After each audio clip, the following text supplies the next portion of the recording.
Hi everyone. Today we are going to talk about the Pecs communication system.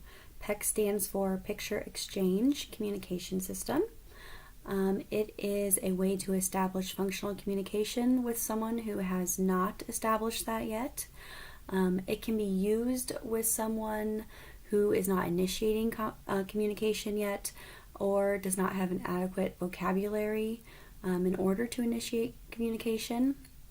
Some of the pros of using the Pecs system are that it requires interaction with other people. The individual usually initiates communication rather than responding to a prompt, and it all just starts with requesting. There's no labeling or commenting.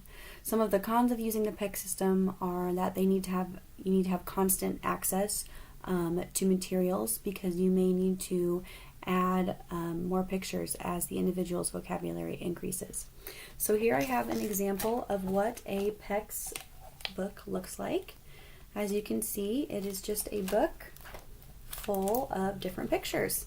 So there are items here: games, swing, cars, balloon, and then there's also, you can also use pictures that communicate other things that are not tangible, like a break, for instance. And then here I have one for gummies as well. So an instance where you might use this, let's say you're working with an individual and your goal is to get them to sit down and attend to table work and complete a task. Normally they might engage in hitting or yelling to escape that demand.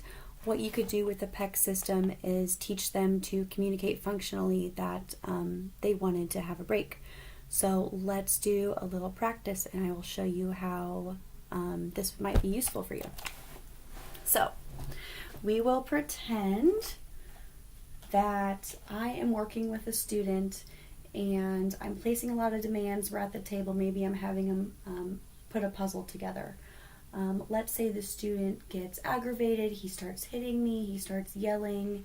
Rather than respond to that behavior, I would prompt him to exchange the picture for the break. So we're working, I'm getting hit, he's yelling at me, I gesture to this, he breaks it off.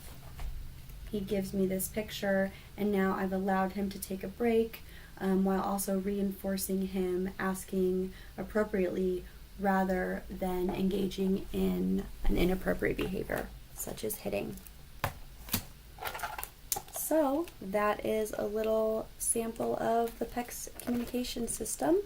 It also, once they've mastered the simple grab and exchange, you can go on to some more phases of Pecs, which go on to include a strip that maybe says I want or I need, where is. So this is totally flexible in the sense that you can expand the vocabulary that's used with this. Thanks for watching.